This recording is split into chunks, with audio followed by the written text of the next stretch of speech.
Sa isang maliit at liblib na barangay sa hilagang bahagi ng Luzon, ay merong isang nakakakilabot na kwento patungkol sa isang babae na nagpapakita sa tabing ilog. Sinasabing marami na daw ang nawawalang kalalakihan. Merong nakakabalik pa ng buhay pero nawawala na sa katinoan. May ibang nakapagsabi na meron itong kaaya-ayang muka, mahabang buhok at may malaanghel na tinig. Kaya naman ang mga kalalakihan ay nahuhumaling sa kanya. Isang mapagpalang araw po sa inyong lahat. Ako po si Juan, taga Maynila, at nag-decide na umuwi muna sa probinsya ng aking lola para makipiesta. Gaya nga ng sabi ko, sa liblib na lugar yon at hindi naman dinarayo ng ibang tao. Kaya naman uso pa din ang mga balita at kwento-kwento ng mga iba't ibang uri ng aswang, multo at lalo na ng engkanto. Isa din sa rason kung bakit ako nag-decide umuwi muna sa lola ko, bukod sa piyesta, ay gusto ko ring ipahinga ang sarili ko sa stress sa trabaho at stress ng puso. Kakahiwalay lang kasi namin ng girlfriend ko. Kaya yun, baka sakaling makahanap ng pwedeng maging kaibigan. Pagdating ko roon ay naghahanda na ang mga kapitbahay. Busy na din ang mga lola at tita ko sa handaan. Ako naman ay tamang nagmamasid-masid lang sa paligid. "Oh Juan, apo, pumunta ka sa parke mamaya at may sayawan doon.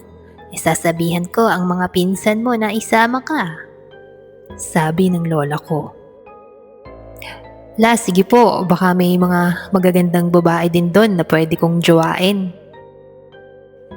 "Aba, loko ka talaga, apo." Kasama ng mga pinsan ko ay tumungo kami sa parke para makipagsaya, kumain ng kung ano-ano at maglaro. Habang nagkakasiyahan kami, ay nabaling ang atensyon ko sa isang babae. Lutang na lutang ang kanyang ganda. Mahaba ang kanyang buhok. Nakaputing bestida. Maamo ang muka. Nakatayo lang siya sa ilalim ng puno. "Tol, sino yung babaeng yun?" tanong ko sa pinsan ko. "Asan?" "Ayun oh, sa ilalim ng puno." "Ay naku Juan, baka gutom lang yan. Wala naman akong makitang babae eh," sabi ng pinsan ko. Nung nilingon ko ulit ay nawala ito. Pero alam ko sa sarili ko na meron talaga akong nakita na isang magandang babae. Kinaumagahan ay abala pa rin ang aking lola at mga tiyahin. Nagpaalam ako sa lola ko na maglalakad-lakad muna ako kung saan para magpahangin. "Juan, apo, huwag kang masyadong lalayo ah. Alam mo na ang kwento-kwento." "Lola, hindi naman totoo yun eh. Kwentong barbero lang yan." Hindi ko na namamalayan ang paglalakad-lakad ko. Nakarating ako sa isang magandang ilog. Kaya naman humanap ako ng batuhan na pwede kong upuan para makapagpahinga at makapagmuni-muni. Ang sarap ng hangin, malamig, ang huni ng mga ibon at daloy ng tubig na talaga namang nakaka-relax. Hanggang sa may narinig akong umaawit. Hinahanap ko ang tinig. Nagpalinga-linga ako sa paligid. Sinundan ko lang ang boses hanggang sa marating ko ang dulo ng ilog na merong isang malaking puno. At sa ilalim nun ay merong isang babae. Kumakanta ito pero hindi ko maintindihan. "Ikaw? Ikaw yung babae kagabi, di ba?" Pagharap niya ay nakita ko ang isang napakagandang ngiti. Maamong muka. Malaporselana ang kutis. Para siyang isang diwata. Nahumaling ako ng husto na kahit hindi pa siya nagsasalita, ay parang tumigil na agad ang mundo ko. Tara, sumama ka sa akin. Isang mahinahon at malambing niyang tugon. Hindi ko alam pero pumayag ako. Hinawakan niya ang kamay ko.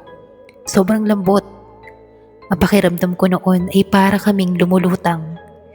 Naglalakad lang kami habang magkahawak ang aming mga kamay, nakatingin sa isa't isa. Dinala niya ako sa isang lugar na hindi katulad ng lugar kung saan kami nanggaling. Namangha ako. Para kaming nasa ibang dimensyon. Halika, sumama ka. Magiging masaya ka rito. Nilibot niya ako sa lugar. Para talaga akong lumulutang. Umupo kami sa isang hapagkainan na punong-puno ng maraming pagkain. Mga prutas. Ang gaganda ng mga taong nakapaligid sa akin. Kumain ka. Saluhan mo kami. Umiti lang ako at kinuha ang isang perasong ubas. Sige, kainin mo. Nang akma ko ng kakainin ng ubas, may naririnig akong mga tawanan at mga bulong. Boses na malalim. Kainin mo. Kainin mo!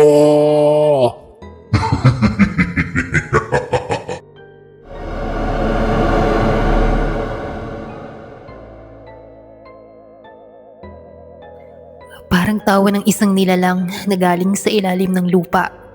At kasabay nito ay ang boses na binabanggit ng paulit-ulit ang pangalan ko. Juan! Juan! Nasaan ka na? Tinig yon ng aking pinsan. Sandali, tinatawag na ako ng pinsan ko. Binitawan ko ang ubas at umalis ako sa hapagkainan. Nang nakatayo ako, ay may humawak sa braso ko. Malamig, malaki, at malapad ang kamay. Ramdam ko ang haba ng kuko niya. Nang nilingon ko, ay doon ako kinilabutan. Ang isang magandang lugar kanina na aking naabutan ay napalitan ng isang madilim at nakakakilabot na lugar.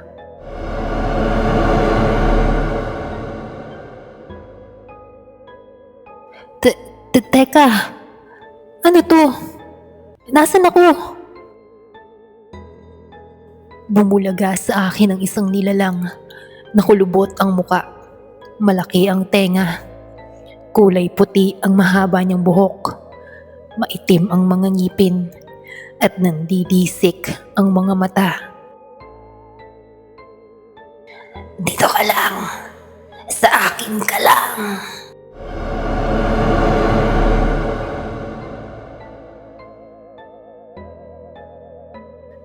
Bitawan mo ko! Halimaw! Bitaw! Sa sobrang takot at kaba, sa lakas ng aking sigaw, hindi ko na alam ang mga sumunod na nangyari.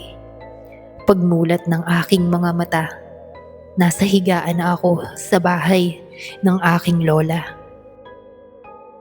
Pagmulat ko ay agad akong niyakap ng aking lola, tita at mga pinsan.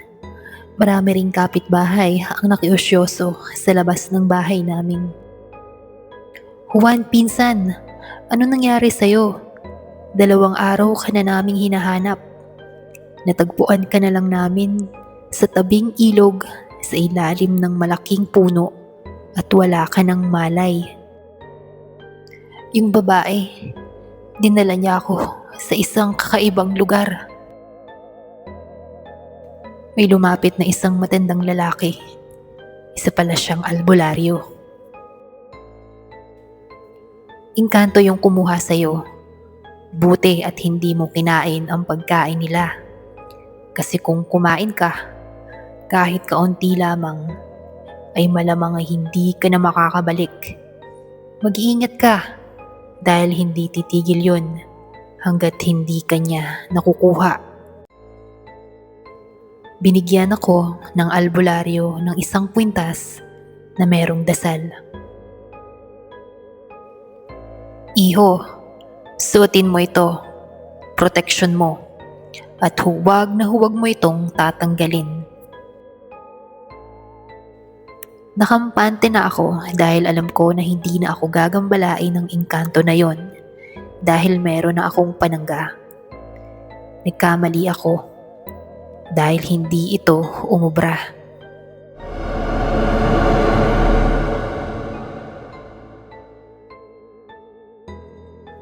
Isang gabi, habang mahimbing ang aking tulog, napabalikwas ako dahil sa isang magandang boses na tumatawag sa pangalan ko. Juan! Juan! Sumama ka sa akin.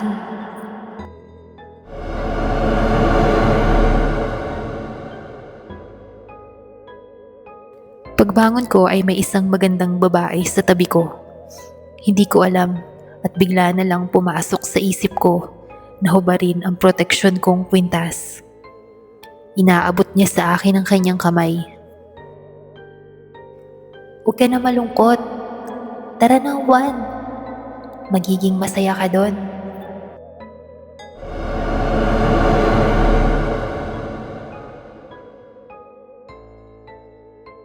Bumalik na naman yung una kong pakiramdam na para akong lumulutang at kung ano man ang sabihin niya ay oo lang dapat ang tugon ko.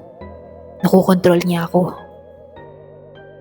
Nakalabas na kami ng bahay at hawak kamay nang may narinig akong sigaw.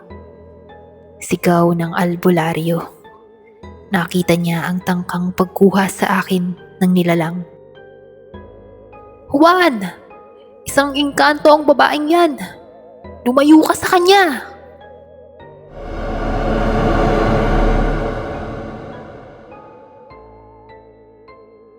Sigaw ng albularyo.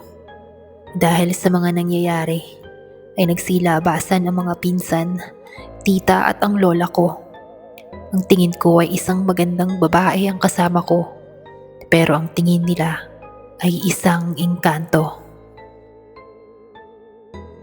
Asan ang kwintas ni Juan? Kunin niyo at ibigay sa kanya, dahil pagsuot niya yon ay hindi siya madadala ng engkanto sa mundo nito. Wala na akong narinig na sigaw, pero kita ko silang nag-aalala sa akin. Pero wala akong marinig na boses nila. Ang tangi kong naririnig ay ang magandang kanta ng babaeng kahawak ko ng kamay. At ang sabi niya, Juan, alam kong malungkot ka. Ramdam ko ang lungkot mo. Kaya tara, sa pupuntahan natin, wala kang mararamdaman na lungkot.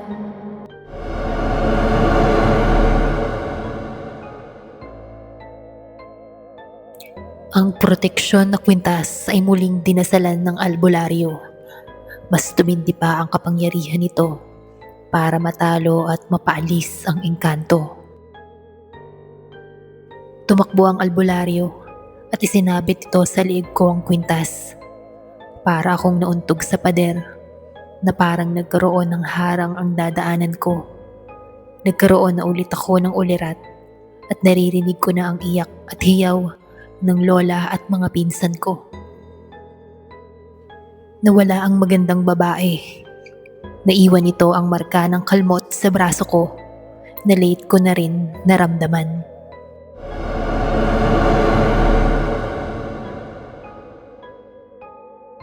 At simula nga noon ay hindi na at wala na akong nakikita na ganun kagandang babae. Wala na din yung magandang boses ng pagkanta niya. Andito na ulit ako sa Maynila at balik na sa trabaho. Mas pinilit kong pasayahin ang sarili ko kasi baka pag lumungkot na naman ako, ibalikan na naman ako ng engkanto. Sa dinami-dami ba naman ng magkakagusto, engkanto pa. Iniisip ko na lang, paano kaya kung kumain ako kahit isang pagkain doon sa pagkainan nila? Malamang siguro Baka katulad na rin nila ako.